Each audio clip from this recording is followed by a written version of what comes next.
Muito bom estarmos na casa do nosso Senhor, na casa de Deus, para louvarmos a este Deus maravilhoso, mas também para ouvirmos da palavra dEle, da mensagem dEle. Eu quero ler um texto com vocês para a nossa meditação. Eu vou aproveitar que a Lara está juntamente com a Alice lá com a possibilidade de nos dar o texto para a gente ler, depois eu mudo aqui.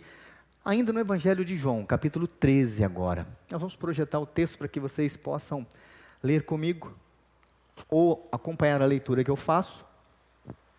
Esse é um texto conhecido e eu quero recordar aqui 3 princípios básicos para a interpretação bíblica. 3 princípios básicos que todo mundo, quando vai estudar a Bíblia, poderia passar por estes 3 princípios. O primeiro deles é, depois de ler o texto, imagine a cena. Imagine a cena. Leia o texto, imagine a cena.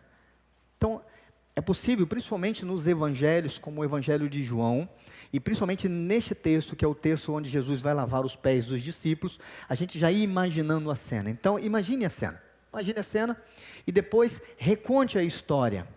Relembre a história. E por último, faça perguntas para o texto.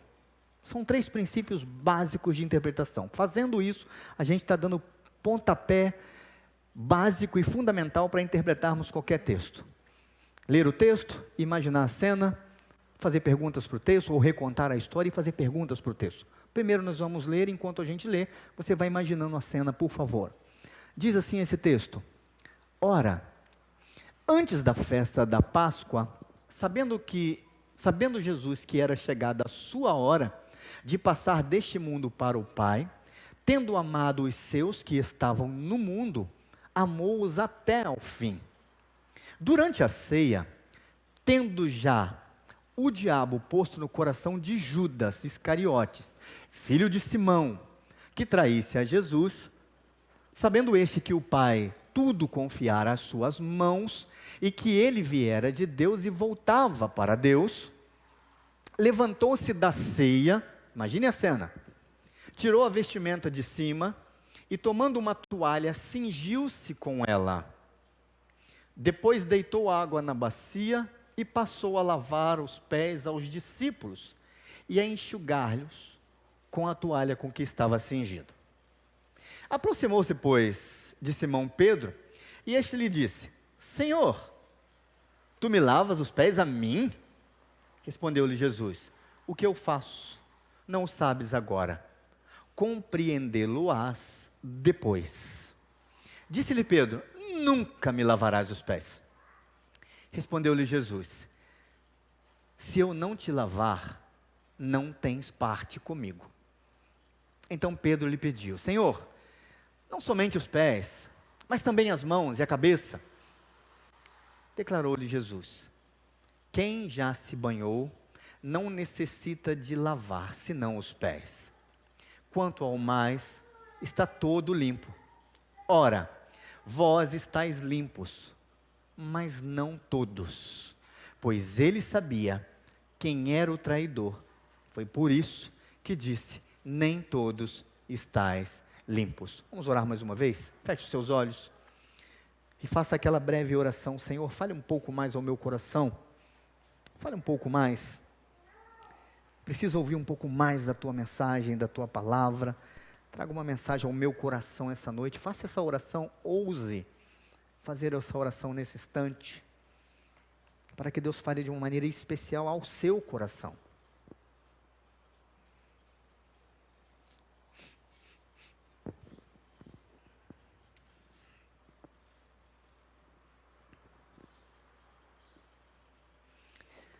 Obrigado, Deus, por tudo até agora neste culto, pelo privilégio que temos de te adorar, de expressar aqui a nossa gratidão ao Senhor, e porque aqui nós podemos colocar diante de Ti a nossa súplica, o nosso clamor, juntamente com os nossos irmãos e irmãs. Obrigado, Senhor, por tudo. Obrigado por Tua palavra lida mais uma vez nessa noite.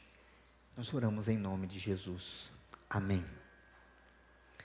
Bom, mantenha a sua Bíblia aberta, se você puder, tiver com ela aberta aí, ou tiver com ela próxima a você. E Eu quero nessa noite abordar a ideia, ou ter uma ideia central de que Jesus é mais que um mestre. Muito mais que um mestre. Nós vemos Jesus sendo chamado de mestre por algumas pessoas ao longo de toda a sua história, dos seus 3 anos de ministério, e ele de fato não recusa esse título, porque ele é mestre, mas ele é mais que um mestre. E por incrível que pareça, algumas pessoas que viam Jesus e conversavam com Jesus, e que viram Jesus ao longo de sua história, achavam que ele era um menino prodígio. Quando Jesus se coloca diante dos doutores lá no templo, que ele tinha 12 anos, ele dá uma aula absurda, que os mestres da lei, os escribas, ficam encantados com aquilo que eles ouvem daquele menino de 12 anos. O que eles pensam, os escribas e mestres da lei, pensam que se tratava de um garoto prodígio. E certamente viram Jesus andando durante toda a sua juventude por ali, acompanhando o seu crescimento. E quando Jesus se torna então o mestre, que ele surge no cenário da Palestina ali, principalmente em Jerusalém, como João vai tratar, Jesus ainda assim, ele é tratado como um mestre, mas um mestre sem escola. De qual escola ele é? Ah, pastor, mas como é que é isso? Você que é membro aqui de Casa de Pedra, já me ouviu falando uma ou 2 vezes, ou até mais, sobre a formação de um discípulo, ou a formação de um mestre. Como é que o mestre era formado? No meio de num contexto religioso como era este, todo menino judeu tinha no centro da sua família o desejo que ele se tornasse um rabino. Esse era o desejo de toda a família, que ele fosse tão engajado nas coisas de Deus, tão ciente de tudo aquilo, que ele deveria ser um rabino, era o sonho de todo mundo. Só que esse caminho até se tornar um mestre, um rabino, era muito longo. E ele passava pelo menos por 3 fases, e é isso que eu já disse aqui e vou repetir para quem não ouviu. A primeira fase dessa formação começava, ela ia dos 0 aos 5 anos de idade. Quando a criança, o menino, vocês sabem muito bem como as meninas, as mulheres eram tratadas naquele lugar, naquele contexto. As mulheres não tinham valor. Eram desconsideradas, desrespeitadas à luz do costume da época, daquela cultura. Então o sonho era para os meninos. Dos 0 aos 5 anos de idade, os meninos tinham que decorar toda a Torá. Gênesis, Êxodo, Levítico, Número, Deuteronômio. Decorar. Então, depois desse período, eles eram colocados diante ali desses mestres, e eles passavam então por um teste. Eles tinham que recitar toda a Torá, toda a lei. E os meninos então recitavam. Aqueles que conseguiam fazer isso, ou seja, os melhores, eles estavam prontos para o segundo estágio. E o segundo estágio ia exatamente dos 6 anos aos 11 anos de idade. E nesse estágio, a grande prova era que eles deveriam decorar todo o restante da Bíblia hebraica, de Gênesis a Malaquias. Passado esse teste, eles iam para uma grande arguição. Porque eles teriam que recitar toda a Bíblia, e o outro teste, eles seriam examinados por uma banca muito severa, que ia descobrir ou tentar perceber se eles de fato amavam a Torá, a lei de Deus, se eles de fato amavam a Bíblia, se eles de fato amavam a Deus, e se conheciam a sua história. Se eles passassem por este teste final, o mais difícil, o mais severo, eles estariam prontos então para a parte final da formação de um rabino, que é quando eles seguiriam um mestre. E eles passariam um longo tempo andando atrás desse mestre, para que ele passasse toda a sua gama ou gema de ensinamentos, para que ele um dia viesse a suceder esse mestre, ou para que ele pudesse ter discípulos. Bom, o que acontecia com aqueles que não passavam no teste, com aqueles que não eram os melhores, com aqueles que fracassavam? Eles iam cuidar dos negócios da família. Exemplo, Pedro, Tiago e João. eles não foram os melhores. Eles ficaram pelo meio do caminho. Mas pensem bem, quando Jesus passa e eles estão pescando, e acontece aquela pesca milagrosa, e Jesus está sozinho. Então Jesus caminha, e eles ficam maravilhados com aquilo que acontece, porque Jesus fala com eles, olha, joga a rede ali do outro lado. Eles tinham passado a noite sem pescar nada, acontece uma grande pesca, e eles então ficam sem entender o que acontece, e Jesus fala, me sigam. Em outras palavras, eu vou ser o mestre de vocês. E muito provavelmente na cabeça desses homens, passou todo o fracasso até ali. Era a oportunidade então, de ter um mestre, e de se tornar talvez um rabino. Então quando Jesus surge no cenário, como um mestre, ensinando e tendo discípulos, a pergunta era, mestre de onde? Com que autoridade que você fala essas coisas? Eram por isso essas questões. Jesus não tem história de mestre, não tem história de discipulado, não tem história de escola. Nós ouvimos Paulo, por exemplo, falar que ele foi discipulado e ensinado aos pés de Gamaliel. Paulo tem história, Paulo tem pedigree. Mas Jesus é um mestre que surge. Então é neste contexto que Jesus aparece como um mestre, mas ele é mais que um mestre. E a gente não pode lidar com Jesus como se ele fosse apenas o mestre. E por uma razão talvez muito simples. Eu disse essa frase aqui quinta-feira. Falei, eu vou repeti-la aqui no domingo, gente. A excelência é importante, mas a essência é fundamental. Jesus está preocupado com a nossa essência. Com a essência desses discípulos. E é aqui que ele vai trabalhar. Neste lava-pés. Sobre essência. Aqui tem uma lição poderosíssima sobre a essência. É além da excelência, mas muito além. Mas existem algumas coisas anteriores a isso. Primeiro, o texto nos diz que isso aqui aconteceu antes da festa da Páscoa. Isso foi a última noite com os discípulos antes da paixão, na ótica de João. João viu desta forma, João registrou desta maneira essas imagens aqui que a gente leu aqui do lava-pés, depois de 3 anos com seus discípulos, e há aqui uma última lição, inédita, desafiadora e profundamente atual. E antes que você pense que os diáconos estejam lá fora, cada um com uma bacia na mão, para a gente lavar os pés uns dos outros ao final do culto, fique tranquilo, porque essa atualização não funciona dessa forma, mas é uma lição inédita, desafiadora e atual. Mas, embora ele tenha sido esse mestre fantástico, maravilhoso, que aparece pregando, curando, ensinando, confrontando pessoas, seria só um erro considerar que ele seja apenas um mestre, embora muitos aconteçam ou viam dessa forma. E então, lemos aqui a história, imaginamos a cena, e eu tenho uma pergunta sobre esse texto. Na verdade, eu tenho 2 perguntas para fazer para este texto.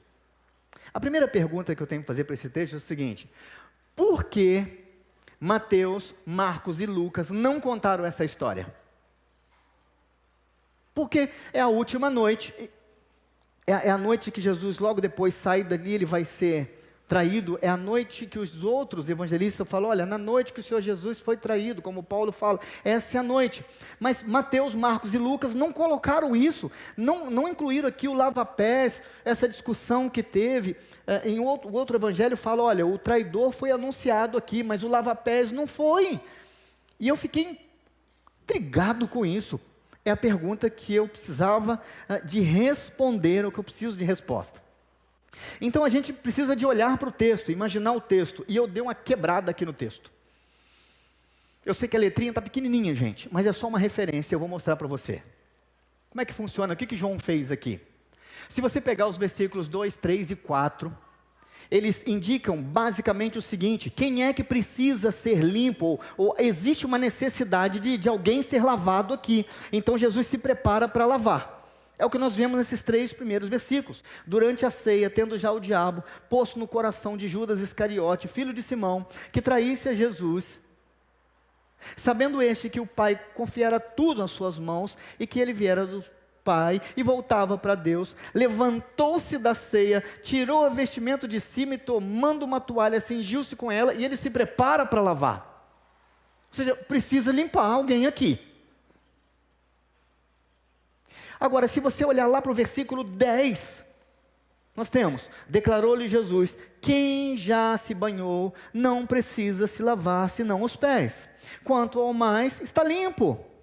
Ora, vós estáis limpos, mas não todos, pois ele sabia quem era o traidor, e foi por isso que disse que nem todos estavam limpos. E de novo, nós temos mais ou menos a mesma ideia no versículo 10, dos versículos 2, 3 e 4.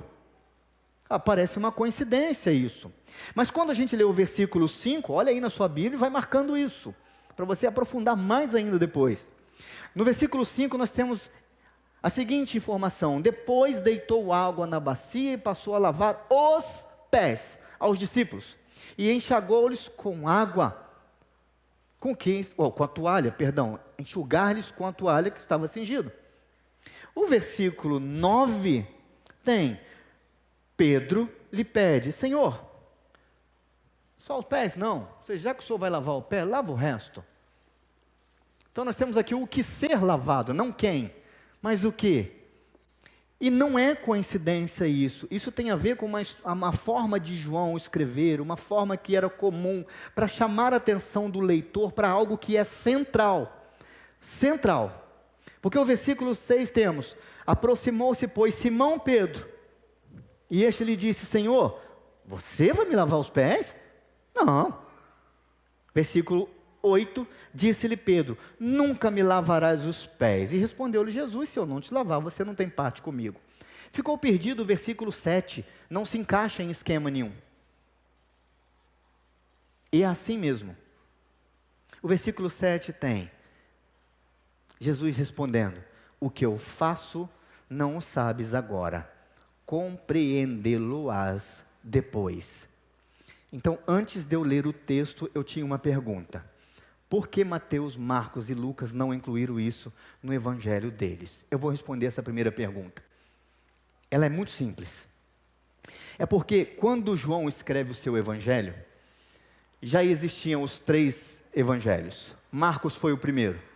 Mateus e Lucas escrevem o evangelho deles com o evangelho de Marcos nas mãos. Então, ele muito provavelmente já tinha conhecimento que a igreja, que a própria comunidade joanina já tinha esses evangelhos na mão.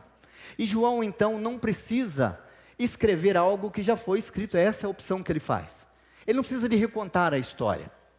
E além dele fazer isso, existe uma ênfase no evangelho de João que tem a ver com Jerusalém. Os outros discípulos, e principalmente Lucas, estão pensando nas outras regiões.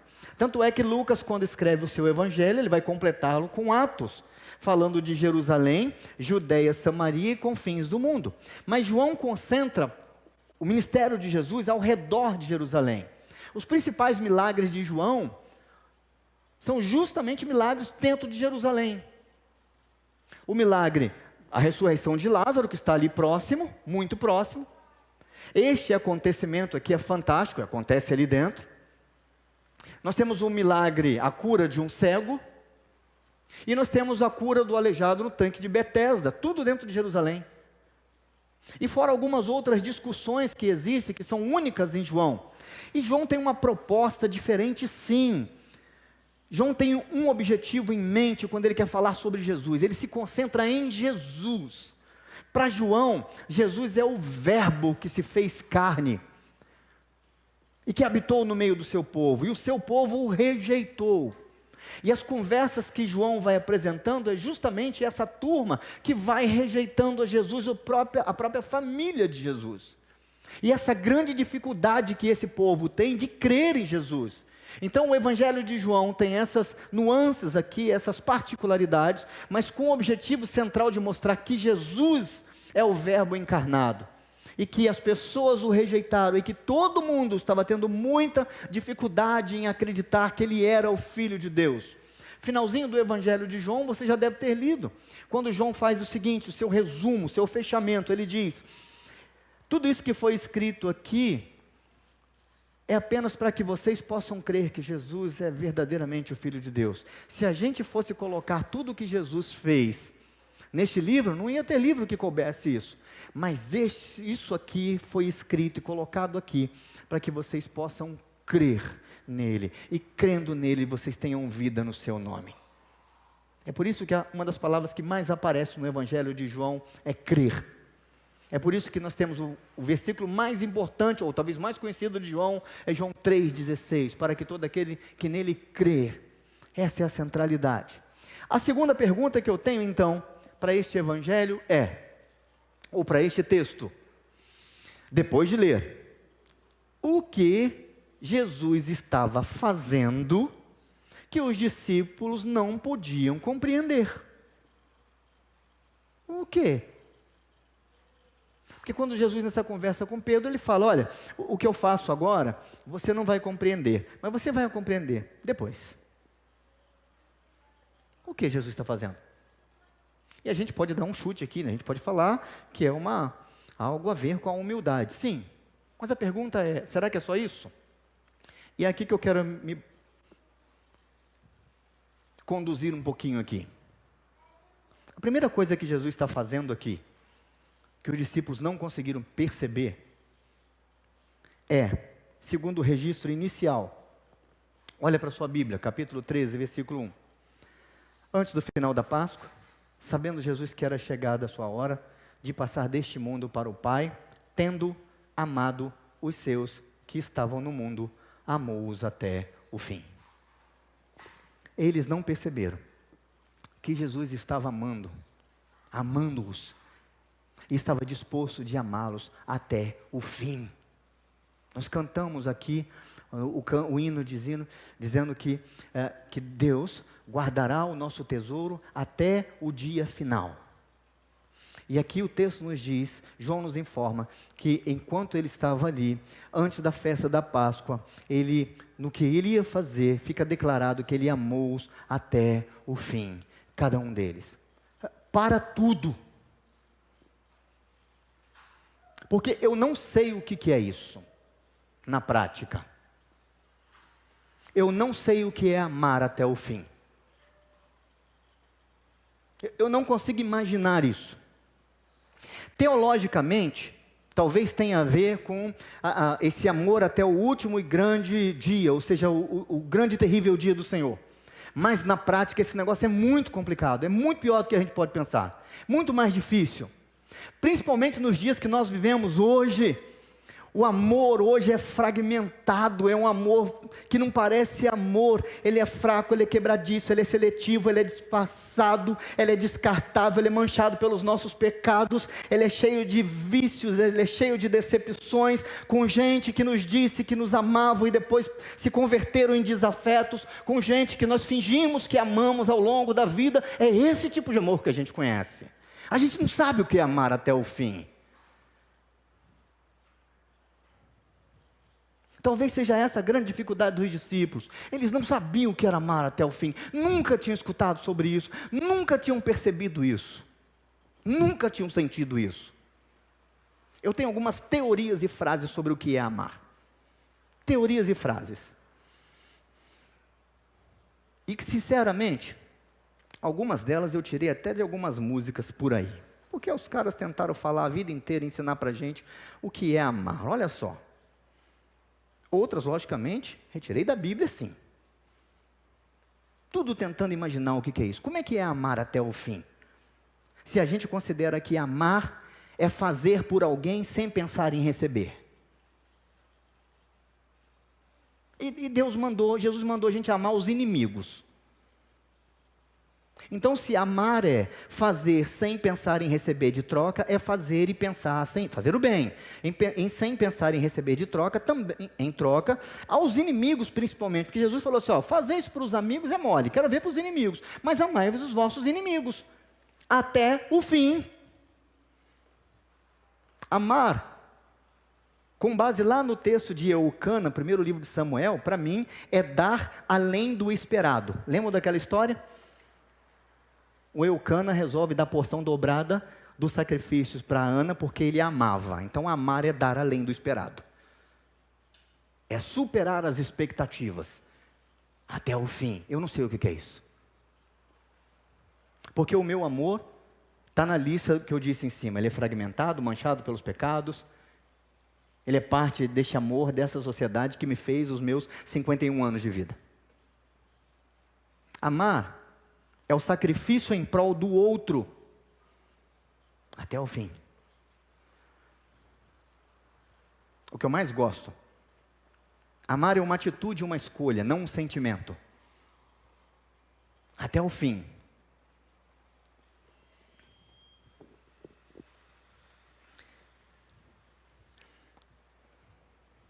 Só para relaxar.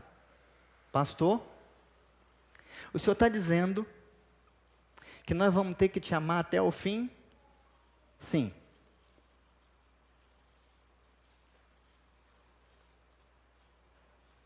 Até o último dia. Não deste ano. Até o fim. Vocês, Igreja Presbiteriana Casa de Pedra, como os discípulos de Jesus, são desafiados pelo Mestre a amar a vocês mesmos, a se amarem até o fim.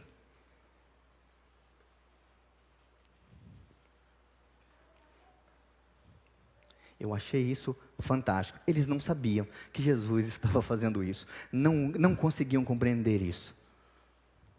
Não conseguiam. Agora, Giovanni, qual é a lição importante aqui? Marca aí, gente, por favor, grave isto. Qual é a lição importante sobre isso daqui? Quando o texto, no João nos diz no seu texto, que tendo amado os seus. Qual os seus? Os seus que estavam no mundo. Amou-os até o fim. A lição é o seguinte: saia daqui nessa noite, ou você que está na sua casa, permaneça na sua casa, ou saia amanhã para trabalhar, enfim, fique sabido ou relembrado hoje, que Jesus decidiu te amar até o fim. Essa é a lição para hoje. Jesus decidiu me amar e te amar até o final.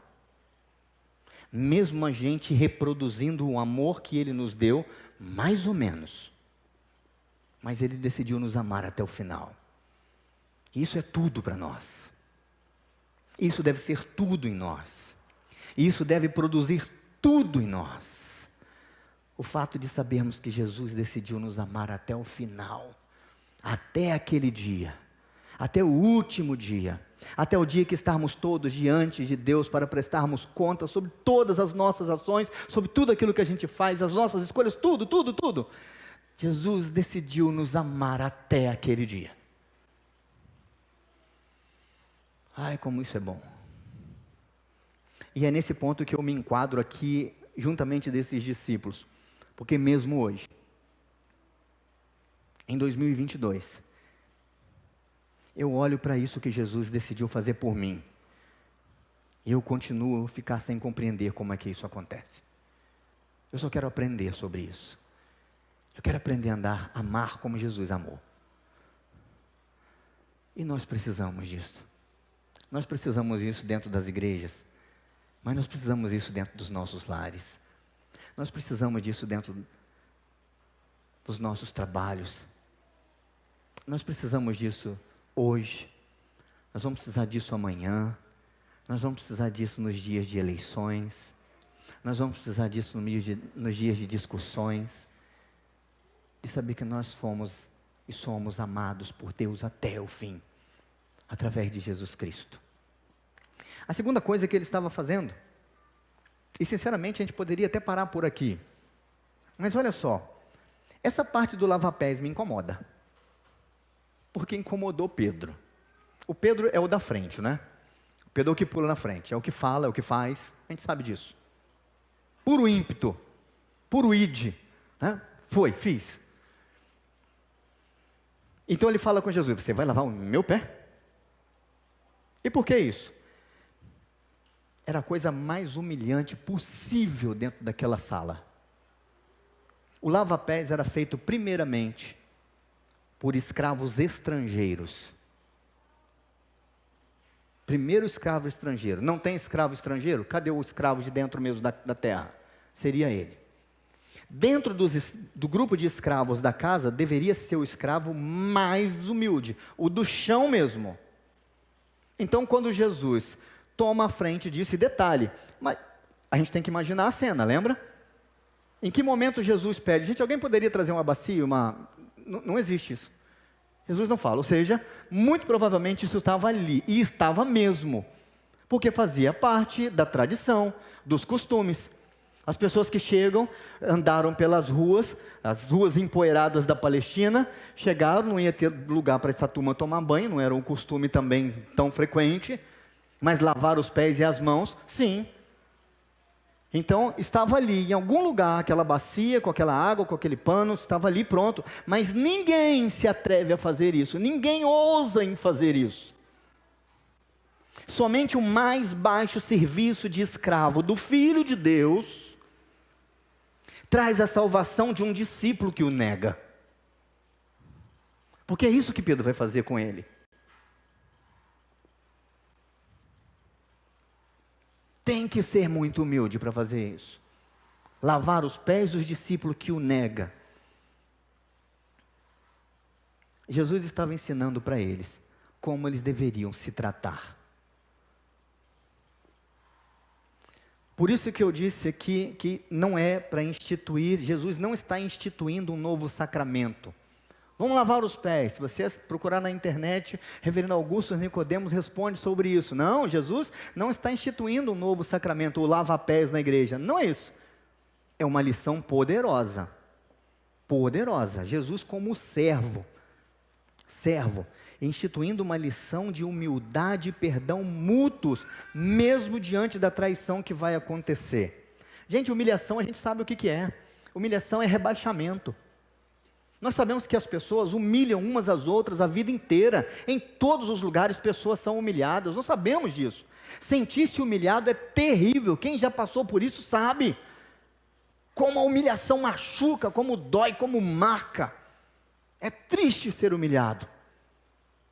Relacionamentos onde há humilhação de um dos pares é terrível. Agora o curioso é que aqui neste texto nós não vemos ninguém humilhando Jesus, é auto-humilhação, é Ele mesmo que se veste ou se despe de si mesmo e assume essa postura aqui. Agora, por que Jesus faz isso, se é apenas uma lição?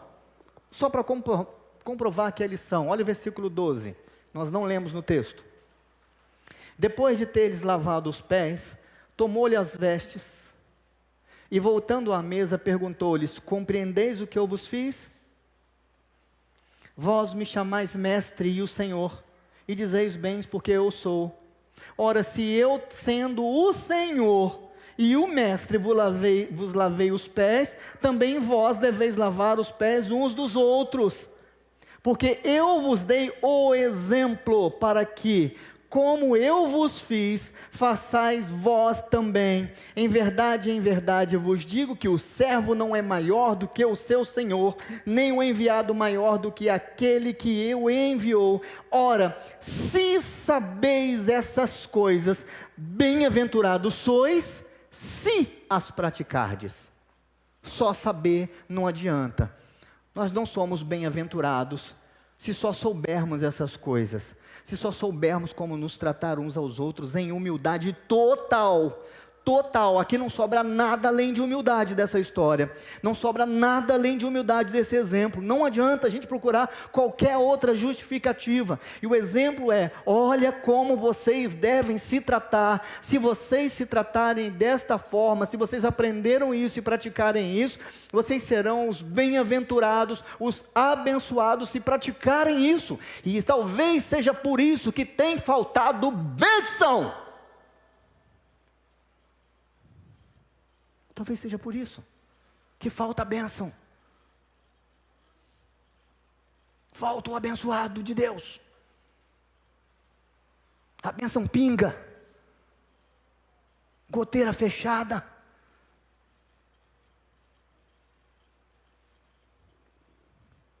Tudo aqui não passou de uma lição a ser aprendida. Queridos, se humilhar, dentre outras coisas, significa abrir mão de uma condição superior por uma inferior. Significa anonimato ao invés de fama. Significa discrição ao invés de destaque. Significa vaia em lugar de aplauso. Significa fraqueza em lugar de poder. Depreciação ao invés de status. Jesus estava ensinando como eles deveriam se tratar. Jesus estava ensinando como a igreja de Cristo deve ser. Assim como eu fiz, façais vós também. Mas há uma terceira coisa que Jesus estava fazendo, e eles não perceberam. Jesus estava santificando eles. E aí, se você já leu o texto, já prestou atenção, você já viu que não existe a palavra santificação neste texto. E onde é que Jesus está, então, santificando? Bom, primeiro a gente precisa lembrar quais são os agentes da santificação. O Pai, o Filho e o Espírito Santo são agentes da santificação. Então o Filho é.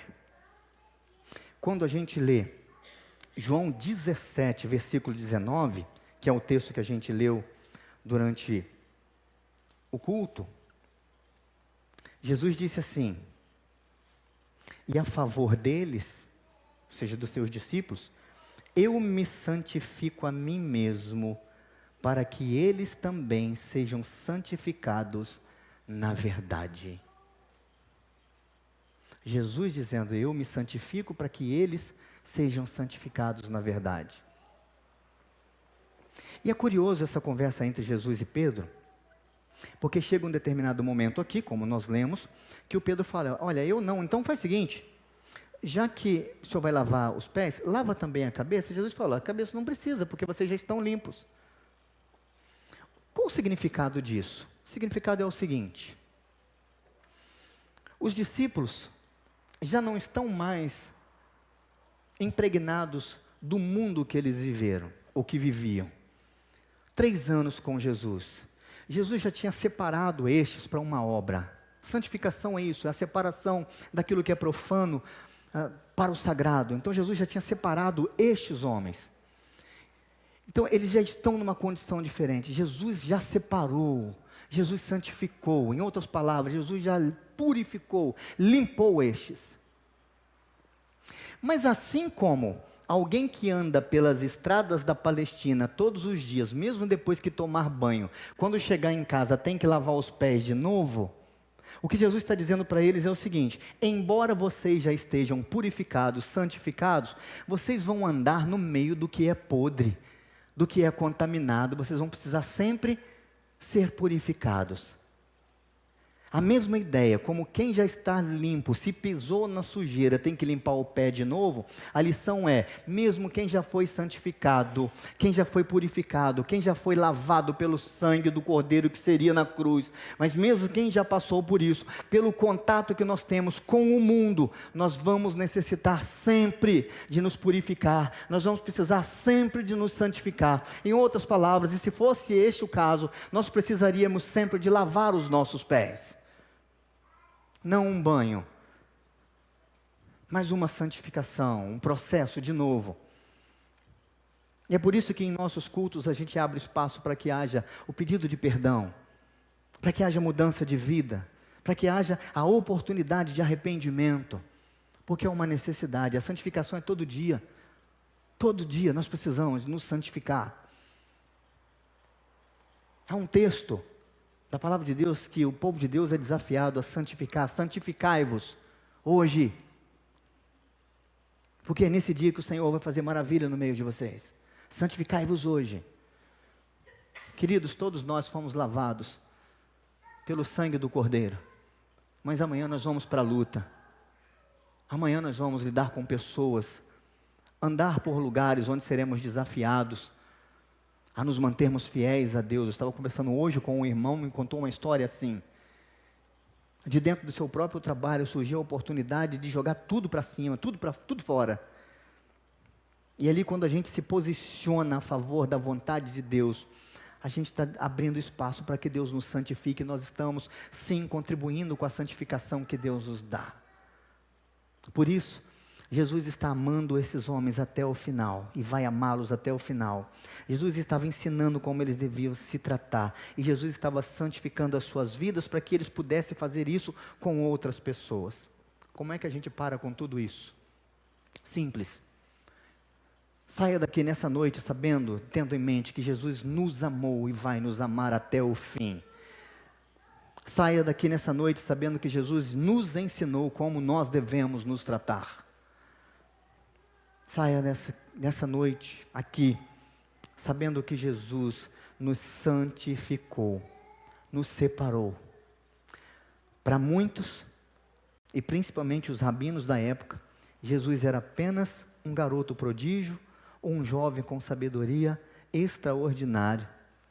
E assim que o viam, de fato, ficaram maravilhados com seus ensinos, com tudo aquilo que ele dizia, com a sua performance, com o seu conhecimento sobre Deus, sobre as Escrituras, sem que nunca, ou muito tempo depois, talvez se deram conta de com quem eles estavam falando. Mais que um mestre, o Senhor dos Senhores, mais que um mestre, o Salvador da humanidade, mais que um mestre, o Filho de Deus. Isso ele era já naqueles tempos. A pergunta é: quem é Jesus para nós hoje? Ele é ainda e apenas um mestre?